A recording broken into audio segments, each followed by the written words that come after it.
All right, we are on to the immune system. This screencast is going to be just the first part of the immune system, your innate defenses or non-specific defenses. And we're going to start with basic differences between a virus and a bacteria. This is not in your book, but I want you to know it anyways. So starting with bacteria, as it says right here, these are living complex cells. Their intracellular structure is not quite as complicated as a eukaryotic cell, like from a plant or an animal like us, or even yeast, but they still have thousands of enzymes, hundreds of structural proteins, so that they can direct all of their metabolism, ingest food, spit out waste and metabolic byproducts, and reproduce all on their own. So they only use humans as either an environment, a place in which to live, and a food source. But they don't have to use any of our machinery, any of our enzymes, for them to grow, divide, and metabolize. And they make you sick by competing for food, as it says here. They damage your tissues, where as they're trying to make a home for themselves, they digest some of your tissue, and that causes irritation and damage. And their metabolic byproducts make us sick, whether it's whether it's something that's considered to be a toxin or just waste products, our body doesn't react well to them. Then you have a virus, and this virus looks kind of complicated. This is, as I understand it, the coronavirus that is currently causing a pandemic as I'm recording this. It looks a little complicated, but these 1, 2, 3, 4, 5, 6, as far as I know, those 6 proteins listed there, or 6 structures, that's the whole thing. It doesn't have hundreds of structural proteins. It doesn't have thousands of enzymes that run its metabolism. It doesn't metabolize. So like no enzymatic activity happens inside the virus. The inside of the virus is just information storage. There is RNA there and probably an enzyme which they're not showing. So because they don't metabolize and they can't divide and grow all on their own, they have to get inside of one of your cells, and then they hijack your cell's protein synthesis machinery along with Golgi and Rough-ER, all of that, and they basically turn your cells into virus factories. So they make you sick because they kill off cells that your body needs, and then when those cells die, if they bust open, this causes lots of inflammation. This is why, if you have a cold, you get all of that congestion in your lungs because epithelial cells in your lungs are dying, and that causes inflammation, so you get increased blood flow and permeability of your capillaries, so fluid leaks into your lungs, and you have to cough it up and get rid of it, and it's got mucus and virus in it and all that ugliness. So that's the major difference between the two. And then also keep that in mind, right? This is why you take different medications for a virus versus a bacteria. If you have a bacterial infection, there are thousands of enzymes in here that are different than your enzymes because bacteria and humans have parted ways on the evolutionary tree billions of years ago. So you can take drugs that mess with the machinery of a bacteria, but they're not going to mess with your own machinery. So this is why you can take antibiotics, and they generally don't have bad side effects, aside from messing up your digestive tract because they kill off some of the bacteria that you actually want to have there. But because viruses don't have a lot of machinery of their own, it's hard to make drugs that target them because they use our machinery, and you can't shut down protein synthesis in all of your cells just because some of them have a virus or you would die. Plus, once they get inside of your cells, it's really hard for your immune system to get after them. They're protected. So all your immune system can do is try and kill them when they're in between cells, and then if your immune system finds one of your own cells that is infected, that cell has to die before it ruptures and releases more bacteria. This real quick I just included is the coronavirus life cycle. This is what we are dealing with right now as I'm making this recording. So this gray thing right here is this spike glycoprotein right there. And what that does is attach to this receptor on the surface of your endothelial cells. ACE2 stands for angiotensin converting enzyme. As I understand it, it is associated with blood vessels, and this is why a lot of people are reporting some vascular symptoms as well, like splotchy toes, COVID toes. I don't know if anybody's heard of this. But it does seem to affect your circulatory system as well as being able to get into the cells in your lower respiratory tract. So that spike glycoprotein, that gray circle there, attaches to the angiotensin converting enzyme 2 protein on the surface of your cell and tricks your cell into endocytosing the virus. So this is like receptor-mediated endocytosis. The virus is hijacking a mechanism that your cell might normally use to bring large proteins inside of the cell. And then once inside the cell, the virus uncoats and it releases its RNA genome. So this is one of the things that's different about a coronavirus, and I'm not a virologist, so I could get some of this wrong. But you have DNA viruses, you have RNA viruses like the coronavirus that remain RNA, and then you have retroviruses. So HIV is a retrovirus. Its RNA gets inside of your cells, and then that RNA gets converted into DNA, and then your cellular machinery treats the DNA like its own and makes all of the viral proteins by transcribing the DNA into RNA and then making proteins.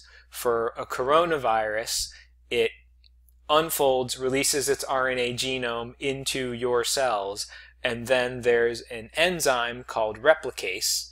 I forget where it is, if they even list it. That enzyme is what is going to make multiple copies of this mRNA genome, which your cell is then going to translate into all of the different viral proteins. So because this step right here, RNA replication, making multiple copies of RNA from RNA, that doesn't happen in a human cell. We make multiple copies of RNA from DNA, and then once we're done with the RNA, it gets chewed up and it goes away. So there is no RNA replicating enzyme in the human cell.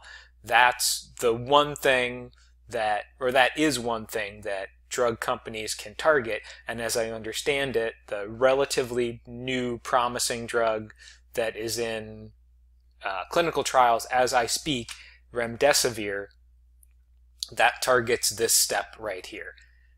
So at any rate, this is how coronavirus works. At multiple copies of the RNA, and then that makes all of your proteins. So here's your rough ER making all of the proteins, and then vesicles bud off of the rough ER, and now they almost kind of look like mini viruses already because you've got a bubble of phospholipid with all of the viral particles already embedded in it. And that gets packaged in the Golgi the way anything does, and then exocytosed. So there's the coronavirus. If you want to know more about it from somebody that knows more about it than I do, you can watch this video here from Ninja Nerd Medicine, which I found. I didn't watch the whole thing, but it seems pretty cool. And he's got a lot of colors here on his whiteboard. So give that a look if you want to. As I said right here, I don't know if he covers any epidemiology, but this I found a while ago. I don't know when you're going to listen to this, so I don't know how to say it. But pretty early on during the pandemic and the epidemiology and how we understand about how the virus is moving through populations has been very fluid and has probably changed since this video was made. So if he does talk about infection rates and death rates and epidemiology, it probably needs to be updated. All right, now we get onto the immune system proper. And this slide right here does nicely kind of summarize the whole immune system. So we're going to start in this video with the innate defenses, and then the next video is going to be about adaptive defenses. Specific versus non-specific will make sense in this video, and we'll talk about it maybe when we get to your white blood cells. But what it really means is that there's a different non-specific, we'll just stick there, means that the same immune response can work for multiple different pathogens. So you can fight E. coli the same way you could fight staphylococcus or streptococcus. That's non-specific. The memory part won't make sense until we understand what memory is down here. Then you have surface barriers and internal defenses. These are also sometimes referred to as your first line of defense and your second line of defense. There are sometimes questions that show up on the exam about first line versus second line, so you do want to keep that in mind. But this is basically our outline for the whole chapter. We're going to start with first line defenses of innate defenses, second line, and then go into the two different branches of your adaptive defenses. And there's no new information on the slide, so maybe I should delete it. All right, so now adaptive defenses, first line is just simple physical surface barriers. So this is your skin and your mucous membranes. If you recall, mucous membranes line all of the cavities that open to the outside world. So your lungs, your digestive tract from one end to the other, and your urogenital tract. So start at the urethra, work your way back as far as you can into the body. That's all coated by mucous membranes. Then you have embedded within your simple physical barriers, but still part of your first line of defense, some chemical barriers associated with your skin and your mucous membranes. So your skin is somewhat acidic. This is due to some of the chemicals in the sebum, and then there's some dermacidin in your sweat. This just keeps the total number of bacteria living on your skin down a little bit. We're all still coated with bacterium, but for the most part they don't do us any harm, so it's fine. You've got the acid in your stomach, which almost sort of sterilizes most of the food that you eat, so you're not getting as many infections that way. Lysozyme and saliva. And then there's the acid in your vaginal mucosa. This is important. It is a very effective natural antimicrobial agent. So there's a whole industry out there designed to sell products to women to improve their urogenital health, and most of it is crap. They're just trying to make people feel bad about their bodies, women especially. So don't buy into half of that crap. Your body knows how to take care of itself. Next up, now we're second line of defenses. Now you have to assume either your skin or a mucous membrane has been breached and other defenses have to kick in. So we're going to start by talking about cells, and then we're going to do some chemicals that are part of your second line of innate defenses. So this is macrophages, neutrophils, eosinophils, basophils. You already know what they do, so I'm not going to go through all of it. Just remember what they all do. And I just want to point out, right, if you're looking at, let's say, a neutrophil, and you recall there are phagocytes that kill bacteria. So if you have a neutrophil, maybe his name is, I don't know, Steve. Steve the neutrophil can kill Staphylococcus. Steve the neutrophil can kill Streptococcus. Steve the neutrophil can kill E. coli. It doesn't matter. There isn't a specific neutrophil response to different bacterial strains. And the same way with your macrophages and all the other parts of your innate defenses. It doesn't matter what kind of virus or what kind of bacteria you're infected with. Then you get to the natural killer cells, which is one of the coolest things in all of biology.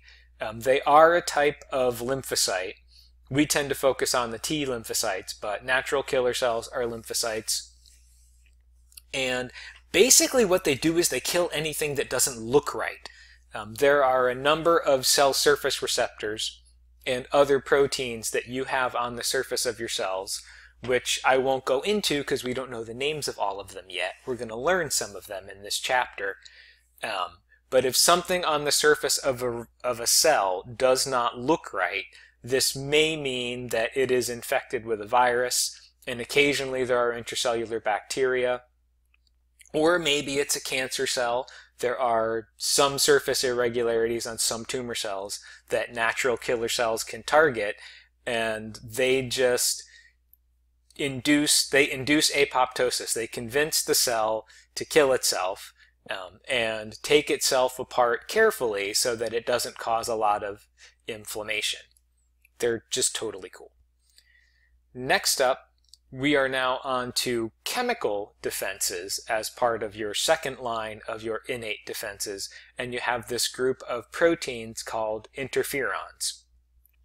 Interferons are released by virally infected cells, right? So this blue thing here is supposed to be a virus, and this cell here has virus in the cytoplasm. It is done for, but it is alerting its neighbors to the fact that there's a virus around, and then they can put up some kind of defense, either by blocking the virus from entering the cell, sacrificing themselves if they become infected, and also activating immune cells, like macrophages. As it says here, activates macrophages and mobilizes natural killer cells. Then you have complement, also totally cool. I wish I was an immunologist, but I'm glad I'm not because it's really complicated. So complement. I reworked this slide a little bit because I wanted to do this part first. I just flip-flopped the way the text is. It's all the same information, and I put a different picture on just because. So what you need to know about complement is, what is it, how does it become activated, and then what happens after it's activated. So here just kind of shows the what is it part. It's a whole bunch of different proteins. It says 20 or more here. They're numbered 1 through 9, and then there's all these other additional proteins. And in the absence of an infection, they're just floating around in your bloodstream. And then if they stick to something that indicates an infection, that activates this whole cascade of chemical reactions, and you get the full complement response to an infection. So this line right here is what it is. It's all of these proteins here that are waiting to be activated. And then there are two ways to activate it, the classical pathway and the alternate pathway. This right here is showing us the classical pathway. This green thing you are supposed to envision is a bacterium, and then there is some protein or carbohydrate on the surface of the bacterium that one of your antibodies has stuck to, these two blue Y's here, now labeling this bacterium as foreign. And complement proteins can come around. When they recognize the antibodies, that activates the complement pathway, and then all of this stuff is going to happen here. The other thing that can happen is that some complement proteins can be activated simply by bumping into the surface of a pathogen. And it's not important that you know this, but I will just point it out. This right here is the C1 complement protein, which is interacting with your antibodies, and over here it's C3. So it's a different way to start the same chain reaction, but you still end up with the same chain reaction. Because this part right here is C3. So you can either start here with the antibodies, or you can activate C3 right here when it bumps into the right protein on the surface of a bacteria. Okay, so what do? They have three different functions. The first function is opsinization. This means they are coating the bacteria, and then they act like little handles that make it easy for the phagocytes to grab onto the bacteria. So if you just look here, this protein gets cut in half, and this fragment of the protein sticks to the surface of the bacterial cell, and that's what they're showing you here. That's the C3b. And then there are proteins on the surface of your macrophages that like to stick to the complement. This just makes the bacteria really sticky. Like, you could imagine that bacteria have tried to figure out ways to make themselves not so sticky so that your macrophages cannot grab hold of them. So your complement coats the surface of the bacteria with something that your macrophages recognize and have machinery to grab onto, and that makes it easier to endocytose and kill the bacterium. And then the other two things are enhancing inflammation. That is what's happening right here. There are a couple of different reactions like this right here, where one of the complement proteins gets cleaved in two, and some small fragment of it goes floating off through the bloodstream and causes inflammation. So it's calling more white blood cells, neutrophils, and macrophages to the site of the infection to help kill the bacteria. Then the third thing that happens, this guy right here, C5a, or where am I? So I don't know the whole pathway. But here's C3b, which came from up here somewhere. There's C3b. And it sticks to the surface of the bacterial cell and then recruits all of these other proteins that stick to the surface of the bacterial cell. And these C9 proteins here all form a ring, and they make a great big pore in the bacterial cell. This is a large, non-specific hole, right? So it's not like a sodium channel or an aquaporin. It doesn't just let one thing through it. It lets anything through. That means that the bacteria no longer has any control over what gets in and what gets out, and it just dies because it has too many holes in it. You can watch this video if you want to. I'm not going to play it here, but it should play. I don't see the play button. I think you have to be in presenter mode for it to play. This video just goes over, as you can see here, the classical antibody pathway, but the non-classical pathway would be the C3 convertase interacting with one of these proteins. All right, and again, let me go back. I feel like we went through that quickly. What is it? It's a band of roving proteins looking for something to stick to. How can you activate it? Classical pathway, antibody activation. Alternate pathway, bumping into the bacteria. What are its functions? It opsonizes bacteria, enhances inflammation, and forms the membrane attack complex and pokes holes in bacteria. That is an essay question, and what I just said is as detailed as you need to go to get full credit to answer that question. All right, so now we are on to the inflammatory response, which I have subtitled Why Inflammation is a Good Thing. And this here just says why it's a good thing. I'm not going to read it. You can read it. I don't know that I ask questions about it. I'm more likely to ask you questions about the process of inflammation and not so much why it's a good thing. But it is the first step in limiting damage and beginning the repair process.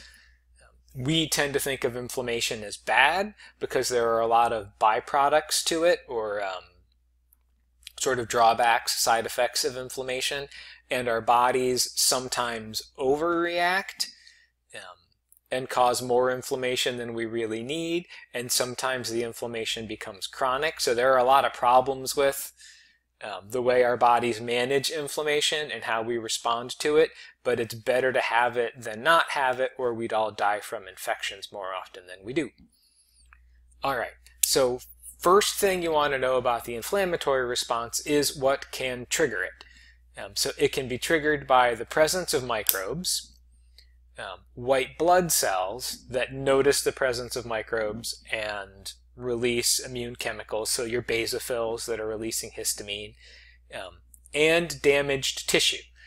So anytime one of your cells busts open, whether there is infection or not, even if it's just a bruise and you don't break the skin, you still get swelling and inflammation because your body always treats any time a cell busts open as a physical insult and potential site of infection.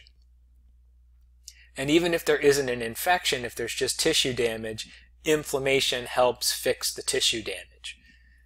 So think post-surgical swelling. Even if you have a perfectly, completely aseptic surgical technique, no post-surgical infection, you're still going to get post-surgical inflammation because your body is sending lots of blood to the site of the surgery because that contains all of the raw materials and cells that your body needs to fix whatever damage the surgeon did, as well as the cure part too. But whatever, moving right along.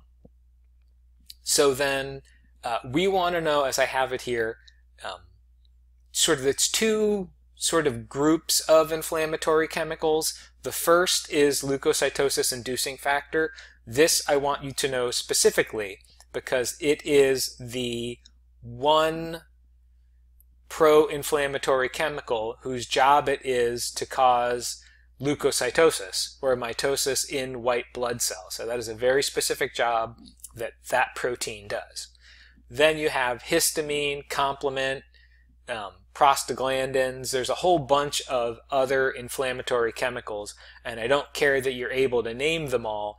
I just want you to know that you've got leukocytosis inducing factor, which means more white blood cells, then histamine and other and other inflammatory chemicals that is actually causing the inflammation. So what happens in response to these chemicals is that the white blood cells migrate to the site of infection.